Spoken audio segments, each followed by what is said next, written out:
రాజు, బిడ్డ జైల్లో ఉన్నాడంటే ఏ తల్లైనా బాధపడుతుంది. కానీ నేనెంతో గర్వపడుతున్నాను. ఆడదానికి ప్రాణం కంటే శీలం గొప్పది. అలాంటి శీలాన్ని కాపాడి నా బిడ్డ జైలు పాలయ్యాడు. నిజంగా ఆ రోజు నీలాగే ఎవరైనా నా బ్రతుకు కాపాడి ఉంటే ఈ రోజు మన బ్రతుకులు ఇలా. ఏం జరిగిందమ్మా? చెప్పమ్మా. ఏం లేదు, ఏం లేదు బాబు, ఏం లేదు.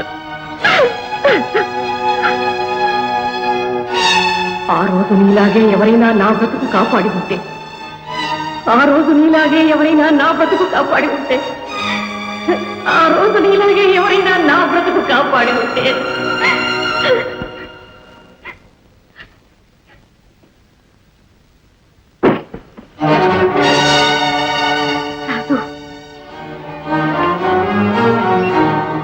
ఏమిట్రా ఇది? ఎలా వచ్చావు? తప్పించుకుని. ఎందుకు? ఒక నిజం తెలుసుకోవడానికి. ఏం నిజం? అమ్మా, నీ యాత్రని పెట్టుకున్నది ఈ కొడుకు మీదేగా, నువ్వు బ్రతుకుతున్నది ఈ కొడుకు కోసమేగా. అటువంటిప్పుడు ఈ కొడుక్కి తల్లికి మధ్య దాపరకాలు ఎందుకమ్మా?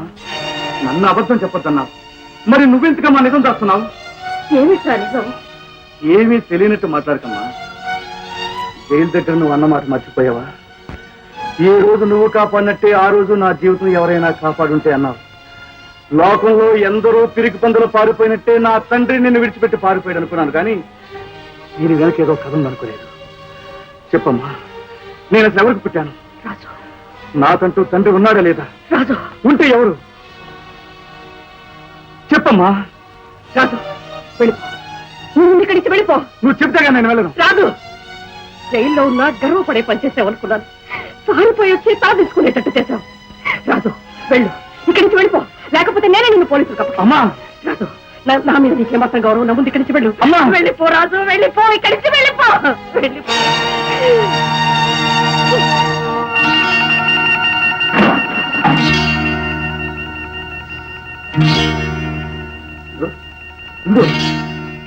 రాజు, ఎలా వచ్చా? తర్వాత చెప్తాను. నువ్వు నాకు సహాయం చేసి పెట్టాలి. ఏమిటి? నాకు తండ్రి ఉన్నాడని, అతను రంగును వెళ్ళిపోయాడని ఇన్నాళ్ళు అబద్ధం చెప్పించింది మా అమ్మ. కానీ అది నిజం కాదు. ఈ రోజు జైల్లో మాట్లాడుతూ నోరు జారింది. ఆమె ఏదో చెప్పలేని నిజాన్ని దాస్తుంది. నేను అడిగాను, చెప్పలేదు. చివరికి నన్ను పోలీసులకు అప్పచెప్పడానికైనా సిద్ధపడింది, కానీ నిజం మాత్రం చెప్పలేదు. ఇందు, నువ్వు వెళ్ళి ఆమె చేత ఎలాగైనా నిజం చెప్పించాలి. వద్దమ్మా, నన్నేమి అడగద్దు. నేను చెప్పను, నేనేమి చెప్పను. ఎందుకు చెప్పరు? అంటే చెప్పకపోవడానికి వేరే కారణం ఉందన్నమాట. అన్యాయం మీకు జరగలేదన్నమాట.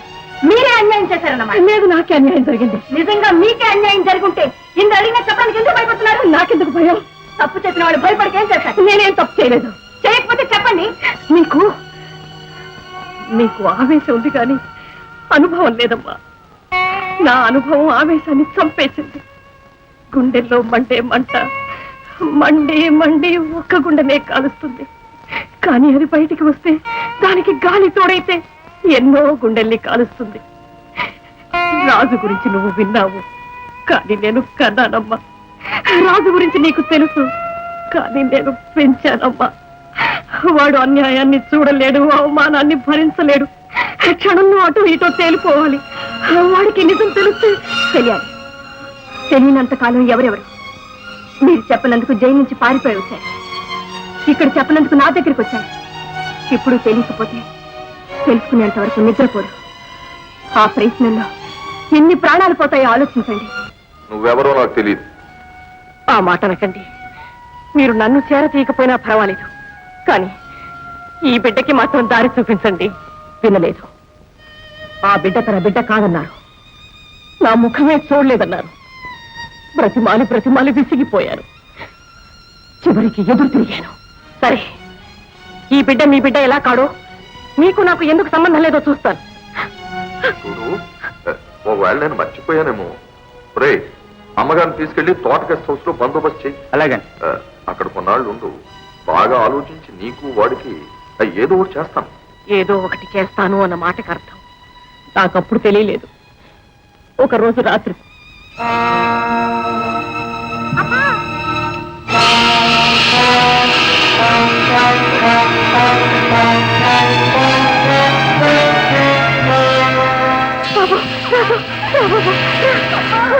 నన్ను బిడ్డని చంపబోయారు. బిడ్డని కాపాడుకోవడానికి తప్పించుకొచ్చేశాను. ఆ తర్వాతే మీ ఇంట్లో కొన్నాళ్లు పనిచేశాను. అమ్మా నాన్నెక్కడే అని వాడు అడిగితే ఏం చెప్పాలో తెలియక రంగూన్ వెళ్ళిపోయారని మాత్రమే చెప్పాను.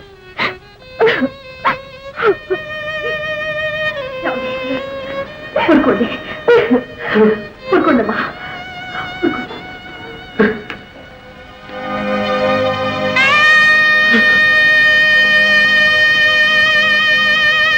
రాజు, నువ్వు ఇక్కడే ఉన్నావా?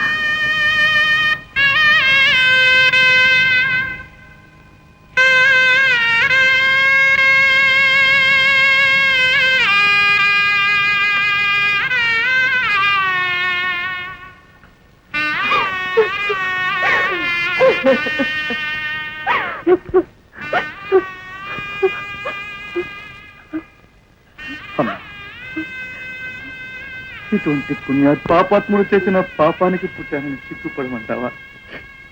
చెప్పమ్మా. తల్లిదండ్రుల ఆనందానికి గుర్తు బిడ్డలంటారు, కానీ వాడి రాక్షసత్వానికి గుర్తుగా నేను మిగిలానమ్మా. తండ్రి లేని బిడ్డలున్నారు, తల్లి లేని బిడ్డలున్నారు, తండ్రి లేని బిడ్డలున్నారు. కానీ తల్లికి పెళ్లి కాక తండ్రి లేక పుట్టిన దౌర్భాగ్యము బిడ్డని నేను ఒక్కనేమోనమ్మా.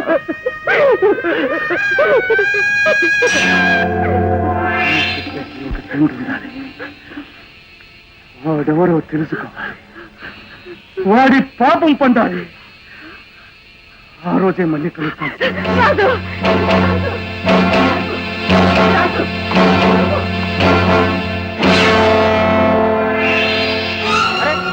నీకోసం బయలుదేరాం బాబు.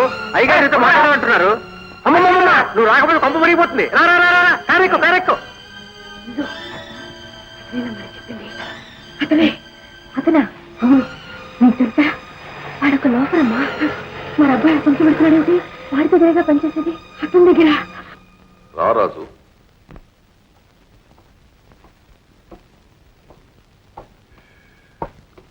కూర్చో. చెప్పండి. నిన్ను విడిపించాలని నేను చాలా శ్రమ తీసుకున్నాను. మీకెవరికీ శ్రమక్కర లేకుండా నేనే తప్పించుకొచ్చాను. నాకు తెలుసు నువ్వు ఎలాగూ జైల్లో ఉండలేవని. ఉండేవాణ్ణి, కానీ నా గురించి, నా బ్రతుకు గురించి అనుమానం వచ్చిన తర్వాత ఉండలేకపోయాను. అంత ప్రాణం మీదకేమొచ్చింది? తల్లి దేవత, తండ్రి దేవుడు అంటారు, కానీ ఆ తండ్రి రాక్షసుడైతే ఏం చెయ్యాలి? రాజు, నువ్వేదో ఆవేశంలో ఉన్నట్టున్నావు. ఆవేశమే కాదండి, గుండెలు బద్దలైపోతున్నాయి, నరాలు తెగిపోతున్నాయి, కాళ్ళు చేతులు ముందుకు దూకి వారెవడో తెలుసుకుని ప్రాణాలు తీయమంటున్నాయి. ఏమైంది రాజు? చెప్పండి, మీరే చెప్పండి. మీకే ఒక తల్లి ఉంటే, తెల్లారితే ఆమెకు పెళ్ళి అనుకుంటే, ఆ రాత్రే ఒక రాక్షసుడు ఆమె జీవితాన్ని నాశనం చేస్తే పెళ్లి ఆగిపోయి ఆ అవమానం భరించలేక ఆ తల్లిదండ్రులు చనిపోతే సిగ్గులేని తన జీవితాన్ని ఎవడు నాశనం చేశాడో వారి దగ్గరికి వెళ్ళి కాళ్ళ మీద పడితే ఎవరో నాకు తెలియదని బయటికి కంటేస్తే అవమానంతో బ్రతకలేక, కడుపులో బిడ్డని చంపుకోలేక చచ్చి ఆ కొడుకు కోసమే బ్రతికిన ఆ తల్లి జీవితం ఇది అని తెలిసిన తర్వాత ఆ కొడుకు ఆ రాత్రిని ఏం చెయ్యాలి? ఏం చేస్తారో చెప్పండి. మీ అమ్మ పేరు ఏమిటి బాబు? జానకి. ఊరు? రామాపురం. రామాపురం. నిజం తెలిసిన తర్వాత కొడుగ్గా మాత్రం ఆవేశం ఉండాలి. అయినా వాడెవడని, ఎక్కడుంటాడని అతని మీద కక్షలా తీర్చుకుంటాం. పాపం చేసినోడు పాతాళంలో దాక్కున్నా దొరకపోడు గోపాలరావు గారు. మీరేదో అవసరంతో నన్ను పిలిపించారు, కానీ నేను నా అవసరం కోసం వెళ్తున్నాను. నా పని పూర్తయ్యాక మిమ్మల్ని కలుస్తాను. రాజు, నీ పని పూర్తి చేసుకొచ్చేసరికి ఇక్కడ దీప జీవితం పూర్తయిపోతుంది. పెళ్లికి ముందు నీ తల్లి జీవితం ఎలా నాశనమైందో అలాగే దీప జీవితాన్ని కూడా నమ్మించి నాశనం చేశాడు ఒకడు. ఆ విషయం తెలిసి చెల్లాయిని చూసి దీప 2 రోజులుగా గదిలోంచి బయటికి రావడం లేదు, పచ్చి మంచినీళ్లు కూడా ముట్టుకోవడం లేదు. అలాగే ఉంటే వాళ్ళు ఏమైపోతారు? ఒక కిరాతకుడు చేసిన పనికి 2 నిండు జీవితాల గదిలో సమాధి కావాల్సిందేనా? ఎప్పుడో జరిగిన దానికి పగ తీర్చుకోవడానికి నువ్వు వెళ్తున్నావు, ఇప్పుడు జరిగిన దానికి పరిష్కారం చేయమని నేను అడుగుతున్నాను. నువ్వు వెళ్లే పనిలో నీ స్వార్థం, నేను అడిగే దానిలో పరమార్థం. అది పగ సాధించుకోవడానికి పనికొస్తుంది, ఇది ఒక నిండు జీవితాన్ని నిలబెట్టడానికి పనికొస్తుంది. నువ్వు మనిషి, నీలో మానవత్వం ఉంది. నువ్వు తలుచుకుంటే దీప జీవితం బాగుపడుతుంది. ఆ దీప జీవితం ఏమైపోయినా సరే నాకెందుకు అనుకుంటే నా మాట కాదని నువ్వు వెళ్ళిపోవచ్చు. వాడు ఇప్పుడు ఎక్కడున్నాడు?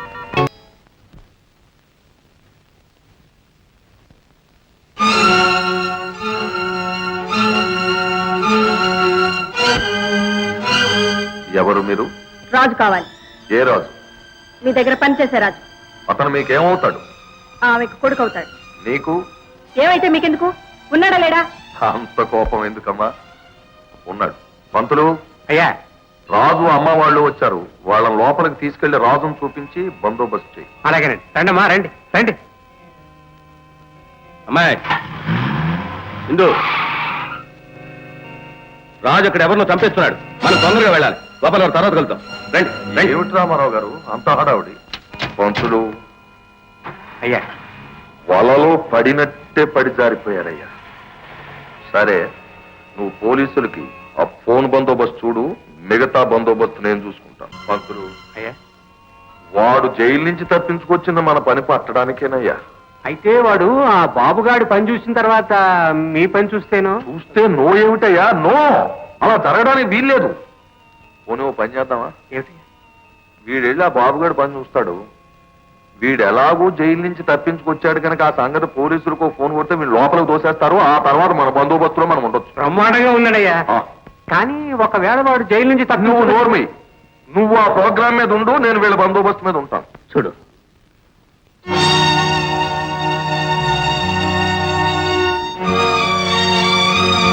ఆవిడ మా అమ్మ పెళ్లి తర్వాత దిగిన ఫోటో.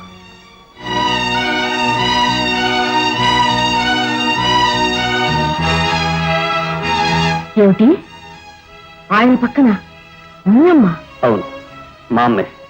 అంటే మీ అమ్మని కూడా మోసం.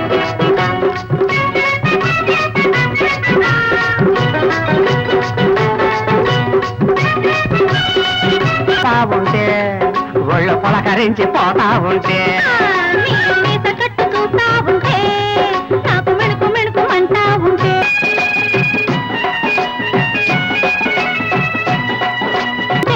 సచ్చినోడ మల్లె పూల మంత్రవేయనా? ఆడ డబ్బు ముదిరిందంటే అందగాడ ఏడ నిన్ను పాతరేయనా? డబ్బు పొమ్మందిరయ్యో,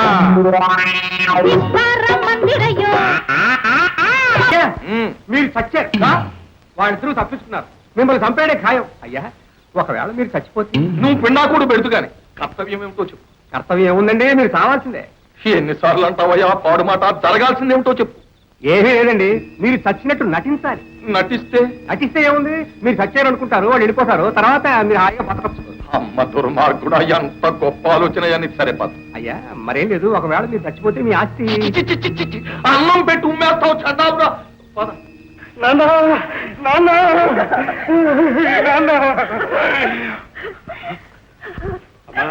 అమ్మా ఊరుకోండి, అమ్మా ఊరుకోండి. అన్ని చెప్తున్నారు, మీరే అలా ఇబ్బంది పడిపోతే ఎలా చెప్పండి? అమ్మా దీప ఊరుకోమ్మా, ఊరుకో. అలా ఏడిస్తే పోయిన మామయ్య గారు తిరిగి వస్తారా చెప్పమ్మా, ఊరుకోమ్మా. నమ్మలు ఎక్కడ ఉన్నాడా? అయినా ప్రాణం ఎంత కావాలా?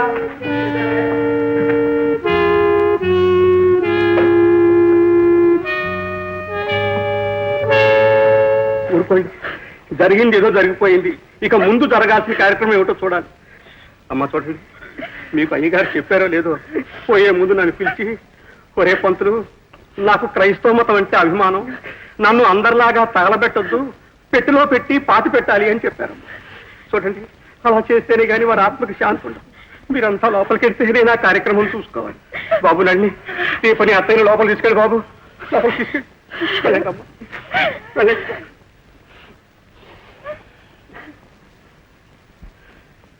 బాబు, మీరందరూ అయ్యగారి మీద ఉన్న శ్రద్ధాభక్తులతో ఇక్కడికి వచ్చారు.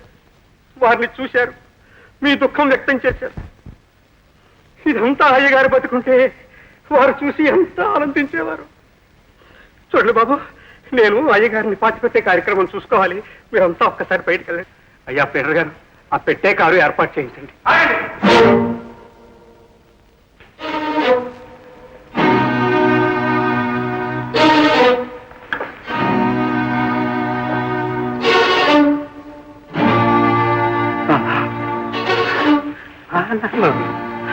నాన్న, రాజు, నువ్వు నాన్న అంటున్నావేంటి?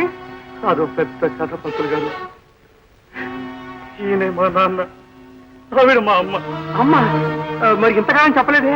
అదే అదే ఈయన బ్రతుకుండగా చెప్పొద్దంది, చచ్చాడని వినగానే పరిగెత్తుకొచ్చింది. బ్రతికుండగా నాన్న అని పిలుచుకోలేని దౌర్భాగ్యములు పంతులు గారు. నాన్న, తమ్ముడు, నాన్నగారు దానానికి ఏర్పాటు చేయి. అదేం కుదరదు బాబు, నాన్నగారిని పాతి పెట్టాలి. పాతి పెట్టాను లేదు పంతులు గారు.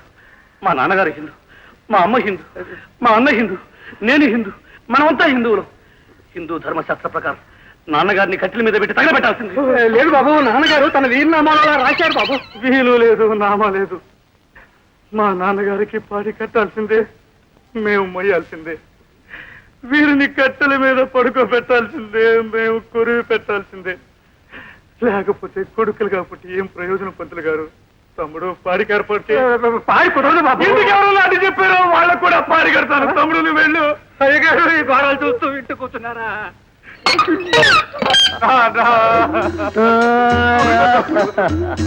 బాబు, బాబు, డాక్టర్ ఎవరైనా పిలిపించి పరీక్ష చేయిస్తాం.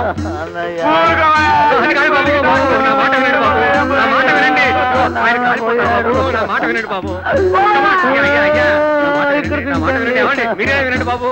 ఏమండి, చెప్పిన మాట వినండి.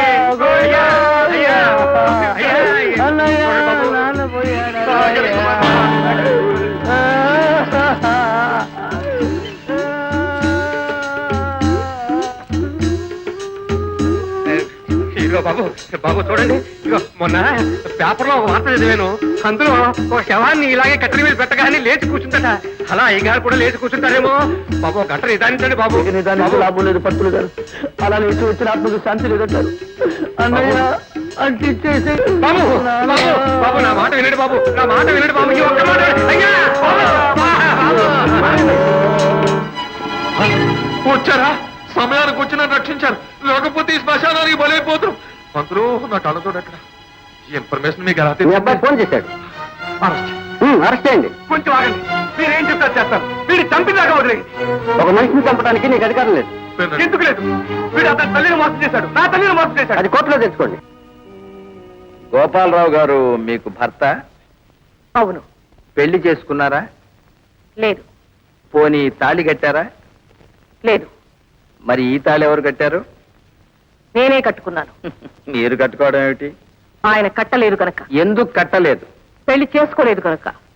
అయితే పెళ్లి కాకుండానే తాళి కట్టకుండానే మీరు తెల్లయ్యారన్నమాట కదూ? అవును. ప్రేమకు ఫలితంగా? కాదు, ఆయన పశుత్వానికి ఫలితంగా. అంటే? తెల్లవారితే పెళ్లినగా బలవంతం చేసి నా జీవితాన్ని నాశనం చేశారు. మీకు ఇష్టం లేకుండా? ఇష్టం లేకుండా చేసేదే బలవంతం. బలవంతం చేసిన ఆమె జీవితాన్ని నాశనం చేశావు. అది ఇప్పుడు నా చేత ఒప్పించడానికి మీరు నన్ను బలవంతం చేసేస్తున్నారు. రూపాయి పారేస్తే దొరికే వస్తువు కోసం దొంగతనాలు, బలవంతాలు ఎందుకండి? అంటే? అంటే 25 రూపాయలు ఎవరు పడేస్తే వాళ్లతో తిరిగే మనిషి ఆవిడ. అనవసరంగా ఆవిడని బోనెక్కించి బోను పరువు తీసేశారు, కోర్టు పరువు తీసేశారు, నా పరువు తీసేశారు, మీ పరువు తీసేసుకుంటున్నారు. కావాలంటే గుంటూరు నుంచి శ్రీకాకుళం దాకా ఎవరినైనా అడగండి, వాళ్లే చెప్తారు అది పచ్చి వ్యభిచారం. ఏ మాటైనా అనండి, కానీ ఆ మాట అంటే నేను సహించను. నేను బ్రతుకుతున్నది నా బిడ్డ కోసం, నేను కోర్టుకొచ్చింది నా బిడ్డ కోసం. నేను పతితనో పతివ్రతనో నాకు తెలుసు, ఆయనకి తెలుసు. ఆయన చేసిన ఘోరానికి నా జీవితం నాశనం అయిపోయింది. అయినా నాకు కావాల్సింది నా బిడ్డ. నా బిడ్డ నాకు వదిలేయండి, నా బిడ్డ నాకు వదిలేయండి. అతను మీ జీవితాన్ని నాశనం చేశాడని చెప్పడానికి ఆధారాలు ఏమైనా ఉన్నాయా? ఆధారాలుంటే అతను శిక్షిస్తారా? ఇదిగో మా అమ్మను పెళ్లి చేసుకుని గోపాలరావు దిగిన ఫోటో. నా తల్లి బ్రతుకుని రాజు తల్లి బ్రతుకుని నాశనం చేసింది వీడిగని చెప్పడానికి ఈ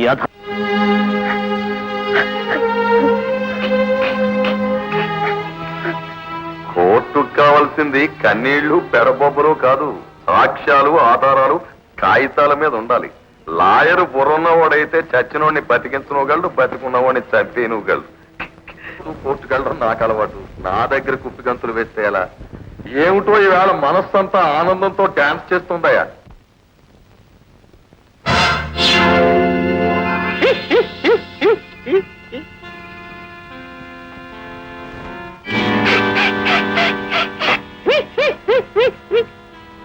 కోర్టుకు కావలసింది సాక్ష్యాలు ఆధారాలే కాదు, నిజాలు.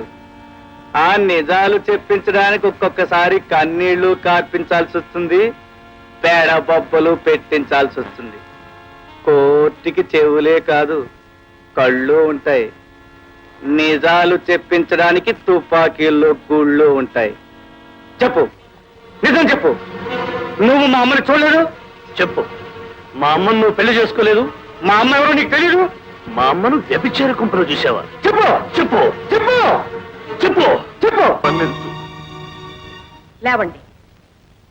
ఎంత దుర్మార్గుడైనా మొగుడంతటి వాడు భార్య కాళ్ళ మీద పడ్డాడంటే భారతదేశంలో ఉన్న ఏ స్త్రీ అయినా ఏం చేస్తుందో తెలుసా? ఆ భర్తని కన్నీళ్లతో నెత్తి మీద పెట్టుకుని పూజిస్తుంది. కానీ నేను స్త్రీని కాను, ఆ పని చెయ్యలేను. జానకి, ఆడది మనిషి అయ్యే వరకు పువ్వు లాంటిది, పెళ్ళయ్యే వరకు అబల, తల్లైతే స్త్రీ. కానీ మీలాంటి వారి రాక్షసత్వానికి బలైన ఆడది పాషాణం అవుతుంది. ఆ పాషాణం ముందు ఏడ్చినా మొత్తుకున్నా ప్రయోజనం లేదు. వెళ్ళండి. జానకి, నువ్వు ఇంకా నన్ను అర్థం చేసుకోలేదు. నిన్ను నాదాన్ని చేసుకోవాలని, నాతో పాటు తీసుకెళ్లాలని వచ్చాను. ఇదిగో స్వామి సమక్షంలో నీ మెడలో తాళి కట్టాలని. ఎవడో కట్టిన తాళి ఒకటి ఉంది కదా, పవిత్రమైన మీ తాళెందుకులేండి. తాళి మీద తాళి కట్టినా, చచ్చిన వాళ్ళని మళ్ళీ చంపినా ఒకటే. ఉంచండి, వేరే ఎవరికైనా పనికొస్తుంది. జానకి, జానకి, నువ్వు నన్ను ఇంకా నమ్మడం లేదు కదూ? మీరు నాకు తాళి కట్టేది, నన్ను తీసుకెడతానంటున్నది మీ ప్రాణాల కోసమే కదా గోపాలరావు గారు. ఇది నా మెడలో కట్టేస్తే నేను మీకు భార్యనైపోతాను, మిమ్మల్ని చంపేస్తే నేను విధవనైపోతాను. ఈ తాళి బొట్టు కోసమైనా మిమ్మల్ని కాపాడతాననిగా. తాళి ఎవరు కట్టినా, బొట్టు ఎవరు పెట్టినా నేను తీసేది మాత్రం మీరు పోయిన తర్వాతనే. జానకి, కానీ నాకు వాటితోనే పోవాలని ఆశ. ఆ ఆశే మీకు ప్రాణం పోస్తుంది. నా బిడ్డలు మీ మీద చెయ్యెత్తరు, మీ ప్రాణానికి ఏ హాని కలిగించరు. ఆ దేవుడి మీద ప్రమాణం చేసి చెప్తున్నాను. వెళ్ళండి. జానకి, నిజంగా నువ్వు దేవతవి, దేవతవి.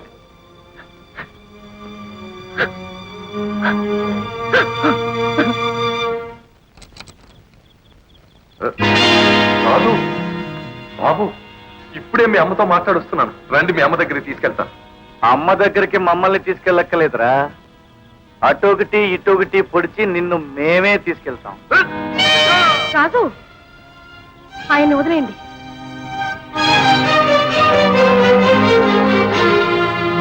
కటికి టికెట్లో అడవిలో తిరిగి ఇలాంటి మృగాల్ని పట్టుకునేది విడిచిపెట్టడానికి కాదమ్మా, పుడిచి పారేయడానికి. ఆ మృగాలు బ్రతిగుండగా ఉపయోగపడకపోయినా చచ్చిన తర్వాత ఉపయోగపడతాయిరా. ఇటువంటి వాళ్ళు చచ్చి ఉపయోగం లేదు, బ్రతికి ఉపయోగం లేదు. ఇలాంటి వాళ్ళతో ఉపయోగం లేకపోయినా అపకారం చేస్తారమ్మా. తల్లికి పిట్టని, పిట్టకి తల్లిని, ఇంటికి ఇల్లాల్ని, ఇల్లాల్ని ఇంటికి కాకుండా చేస్తారమ్మా. అందుకే ఇటువంటి వాళ్ళ కాళ్ళు, చేతులు, తల నరికి నరికి పొగులు పెట్టాలమ్మా. అది కాదు బాబు, కొంచెం ఆలోచించండి. నేను మీకు తండ్రిని. ఇలాంటి తండ్రుల్ని చంపడానికి పురాణాల్లో కూడా పర్మిషన్ ఉందిరా పిచ్చి తండ్రి. ప్రహ్లాదుడి కథ తెలుసుగా? చంపినవాడు ఇక్కడే ఉన్నాడు, చావలసిన వాడు ఇక్కడే ఉన్నాడు. అటు చూడు.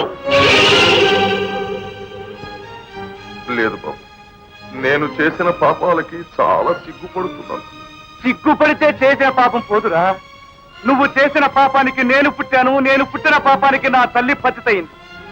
నా తల్లి పతితైన పాపానికి నేను రౌడీనయ్యాను. నేను రౌడీనైన పాపానికి నీ ప్రాణం తీయాలి. రోజు రోజుకి నీ పాపం వడ్డీ మీద వడ్డీ పెరిగి చక్రవడ్డీ రూపంలో నరకానికి పంపుతుందిరా. అన్నయ్య వేసి. రాజు, అమ్మా, ఇన్నాళ్ళు నువ్వేం చెప్పినా విన్నా. వద్దన్న ప్రతిదానికి చేతులు కట్టుకున్నాను. కానీ కామం కళ్ళు కప్పిన ఇలాంటి రాక్షసుడు చీకట్లో చేసిన పాపం పెరిగి పెరిగి ఎంత మహాశక్తి అవుతుందో ఆ శక్తికి ఎంత శక్తి ఉంటుందో చెప్పాలమ్మా. ఈ వెధవ చస్తే కానీ ఇలాంటి వెధవలు కళ్ళు తెరుచుకోరమ్మా. రాజు, ఆయన్ని చంపడానికి వీల్లేదు. ఎందుకు వీలేదు? నేను మాటిచ్చాను. దేవుడి మీద ప్రమాణం చేసి మరీ మాటిచ్చింది. మాటిచ్చావా? ఇస్తావమ్మా, నువ్వేమైనా ఇవ్వగలవు. నీది విశాలమైన హృదయం కదూ. ఏం చేసినా మీ ఆడవాళ్ళకే చెల్లింది. శపథం చేసి ప్రాణాలు తీయించగలరు, మాటిచ్చి ప్రాణాలు కాపాడగలరు. మీరిచ్చిన మాటకు కట్టుబడితే మీ కొడుకును కట్టుబడవనండి, కానీ కట్టుబడవలసిన అవసరం నాకు లేదు. బాబు, మీకున్నంత గొప్ప మనసు నా అమ్మకు లేదు. మీకున్నంత గుండె ధైర్యం బ్రతికాడు మీ కొడుకు, కానీ నేను తల్లి తండ్రి లేకుండా బ్రతికాను. మీ తల్లి గారు మాటిచ్చారట, కట్టుబడి ఉండు మనోహర, కానీ నేను మాత్రం మనోహరుని కాదు. వీడిని ప్రాణాలతో విడిచిపెట్టాను. బాబు, నువ్వు ఎవరికి పుట్టినా నా బిడ్డవే అనుకున్నాను. నీ తల్లికి జరిగిన అన్యాయం నాకు జరిగినట్టే అనుకున్నాను. నేను నీ తల్లిని అనుకున్నాను, నువ్వు నా బిడ్డవనుకున్నాను. అందుకే నా బిడ్డలు మీ మీద చెయ్యి వెయ్యరు అన్నాను, కానీ నా బిడ్డ మీ మీద చెయ్యి వెయ్యడు అనలేదు. నా బిడ్డవనుకుంటే నా మాటకి కట్టుబడుండు. లేదంటావా? చంపు. నువ్వే కాదు, ఇద్దరు కలిసి చంపండి. మీ ఇష్టం, మీరేమైనా చేసుకోండి. నాకు పసుపు కుంకుమలు లేకుండా చేసేయండి.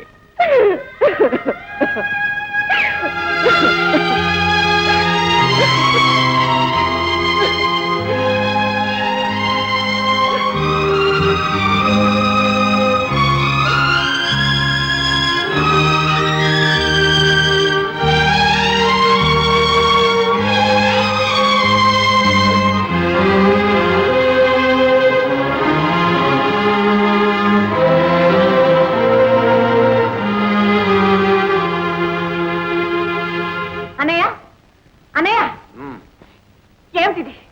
దీపకు పెళ్ళా? అవును, నాకు తెలియకుండానే పంతుల్ని చెప్పమన్నానే. ఎవరితోటి పెళ్లి? మా అబ్బాయితో. దానికి ఇష్టం లేని పెళ్లి ఎలా చేస్తావు? ఎలాగే ఉందమ్మా, మామూలుగానే నలుగురు మనుషులను పెట్టి కాళ్ళు చేతులు కట్టించేసి మెళ్ళో తాళి కట్టించేస్తాను. ఆ ఏర్పాట్లు జరిగిపోతున్నాయి. ఇన్నాళ్ళు నిన్ను నమ్మి ఇంటి బాధ్యత అంతా నీకు అప్పగించినందుకు దాని జీవితం నాశనం చేస్తావా? అయ్యయ్యో, ఏం చేశామమ్మా? దాన్ని ఏమన్నా విషం పెట్టి చంపేశావా, కత్తి పెట్టి పొడి చేశావా? సలక్షణంగా పెళ్లి చేస్తున్నాం తప్ప. ఏమైనా సరే నీ కొడుకుతో ఈ పెళ్లి జరగడానికి వీల్లేదు. ఆ జైలుకి వెళ్లే వాడితోనే జరగాల? నీ కొడుకు వచ్చింది ఆ జైలు నుంచేగా. అమెరికా, లండన్ అని చెప్పినంత మాత్రాన నమ్మేటంత పిచ్చిదాన్ని కాదు నేను. ఈ పెళ్లి ఎలా జరుగుతుందో నేను చూస్తాను. నువ్వు చూసే వరకు ఆగదు, నువ్వు చూడటానికి రాకపోయినా ఆగదు. పంతులు, అయ్యా, చెల్లయ్య తొందరపడుతుంది, కాస్త బందోబస్తు చేయండి. ఏమిటమ్మా ఈ మూర్ఖత్వం? ఏ తల్లైనా కొడుకు చెడిపోతున్నాడు అంటే కట్టుదిట్టంలో పెడుతుంది, చెడ్డ పనులు చేస్తున్నాడు అంటే కట్టుబాటులో ఉంచుతుంది. కానీ చెడు జరగకుండా చూసే కొడుకుని తల్లి ఆపుతాం నేనెక్కడ చూడలేదు. అమ్మా, ఆ రోజు నేను అతన్ని చంపబోతుంటే నా బిడ్డ లాంటి వాడివి ఆగమన్నా. నేను నీ మాట కట్టుబడ్డాను. ఈ రోజు నిజంగాను నా తల్లి లాంటి దానివి అయితే, అతను నా అన్నయ్య అయితే, నాకు అన్యాయం జరుగుతుంటే చూస్తూ ఊరుకుంటారా? అమ్మా, నీకు కావాల్సింది అతను చంపకుండా ఉండడమేగా. అతని మీద చేయెత్తకుండా దీపకి బాబుకి పెళ్లి చేస్తాను. ఏమంటావమ్మా? చెప్పమ్మా. ఊనమ్మా.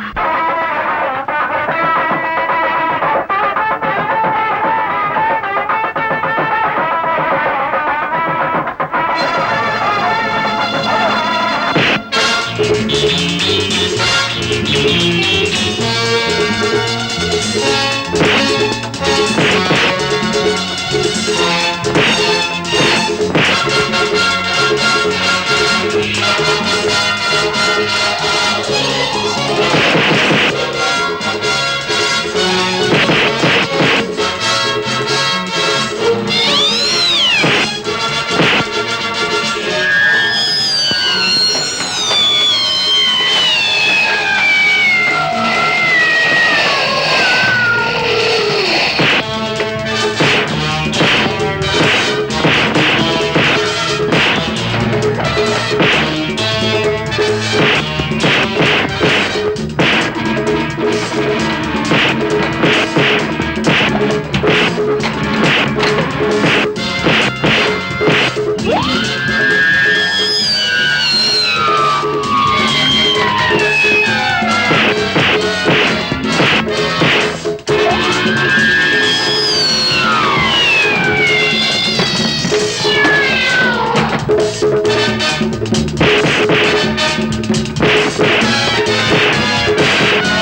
ఏమిటి దారుణం? అంతలో దీన్ని బందోబస్తు చేయమంటే ఎందుకు వదిలిపెట్టారు? లాక్కెళ్ళండి.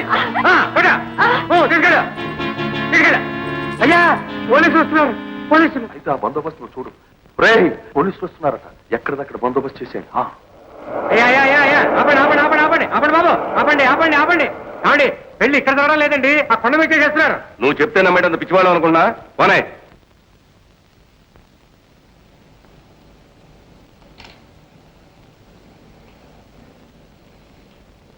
చెప్పాను కదండి, నాకు కూడా తెలియకుండా పెళ్లి వేరే చోటకి మార్చేశారని. ఖచ్చితంగా అక్కడే జరుగుతోంది. పదండి పదండి పదండి, కమాన్.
అమ్మా, నా బిడ్డలు నిన్నేమీ చెయ్యరు అని మాట ఇచ్చావే కానీ నీ బిడ్డలు నేనేమీ చెయ్యను అని మాట తీసుకోలేదేమమ్మా.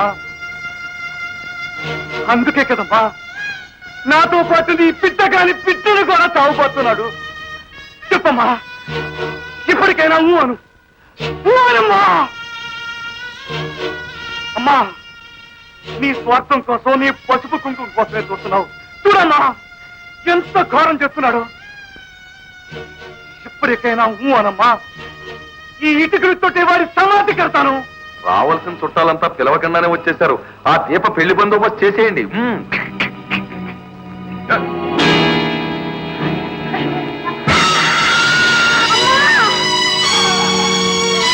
రాజు, ఈనాడు రాయి చేసుకున్న ఈ గుండెని ఈ పసుపు కుంకుమే కరిగించేసి, ఆడదానికి సహజంగా పసుపు కుంకుమల మీద ఉండే ఆశ నాలోనూ ఏర్పడిపోయింది.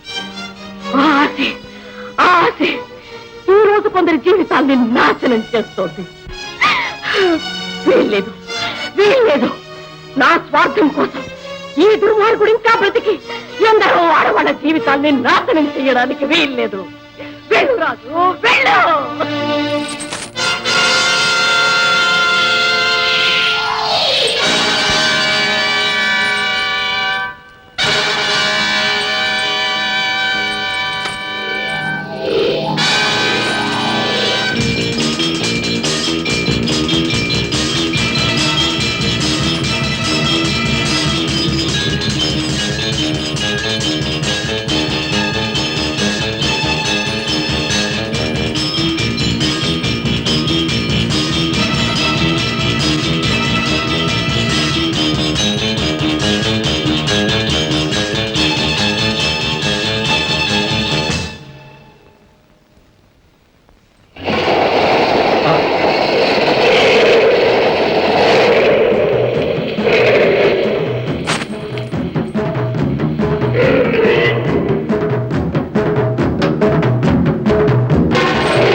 రంగూన్ రౌడీ అని పిలువబడే రాజు గోపాలరావు అనబడే వ్యక్తిని హత్య చేసినట్లుగా నిరూపించబడినది.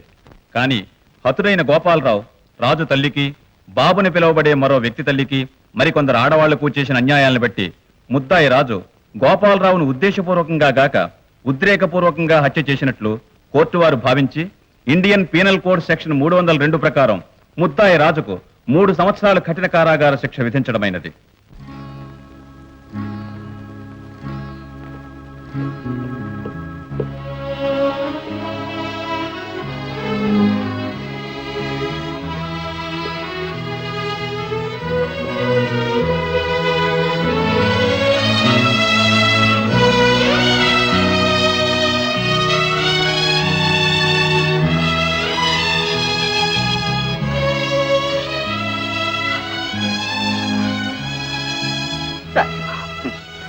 ఎందుకు ఏడుస్తావు?